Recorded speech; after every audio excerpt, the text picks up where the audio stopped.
Hello, so this is CFA Level 1 and it's reading 2, and in this reading there are two key concepts, the first being to describe the structure of the CFA Institute Professional Conduct Programme and the process for the enforcement of the code and standards, and the second is to state the 6 components of the Code of Ethics and the 7 standards of professional conduct. So let's start with the first one. And basically, this point is around the CFA Institute Professional Conduct Programme is based on the principles of fairness of the process to members and candidates and maintaining the confidentiality of the proceedings.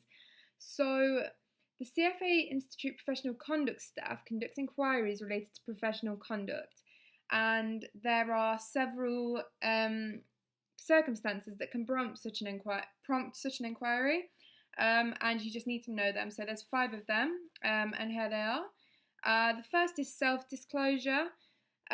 So that's for if the member or candidate is subject to a written complaint. Then there are written complaints about the member or candidate's professional conduct.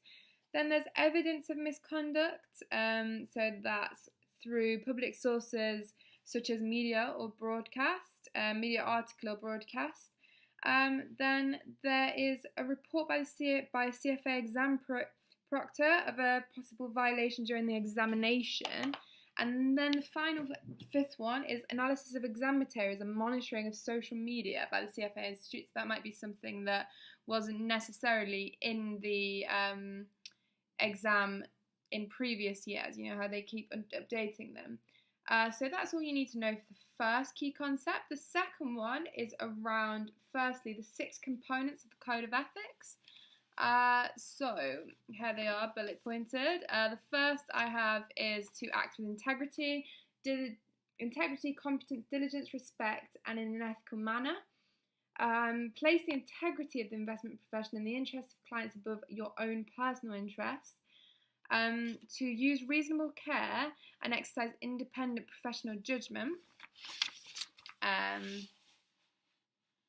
to practice and encourage others to practice in a professional and ethical manner, promote the integrity and viability of the global capital markets for the ultimate benefit of society, and maintain and improve your professional competence. So that's the first part of the second key concept. The second part is the 7 standards of professional conduct. So this is a bit more lengthy. I mean, I'm only going to go across the revision notes, but if you want to have more detail, then you just need to look into the exercise book. The first is professionalism, which is broken down into knowledge of the law, independence and objectivity, misrepresentation and misconduct. The second is integrity of capital markets, which is broken down into material non-public information and market manipulation. The third is duties to clients, which is broken into loyalty, prudence and cure, fair dealing, sustainability or suitability, performance presentation, and preservation and confidentiality. The fourth is duties to employers, which is loyalty, additional compensation arrangements, and responsibilities of supervisors. The 5th we have is investment analysis, recommendations and actions, which is broken into diligence and reasonable basis, and then communication with clients and prospective clients and record retention. The 6th is conflicts of interest, which is broken into disclosure of conflicts, priority of transactions and referral fees. And the 7th is responsibilities as a CFA Institute member or CFA candidate, which is broken into conduct as participants in CFA Institute programs and reference to CFA Institute, the CFA designation and the CFA program.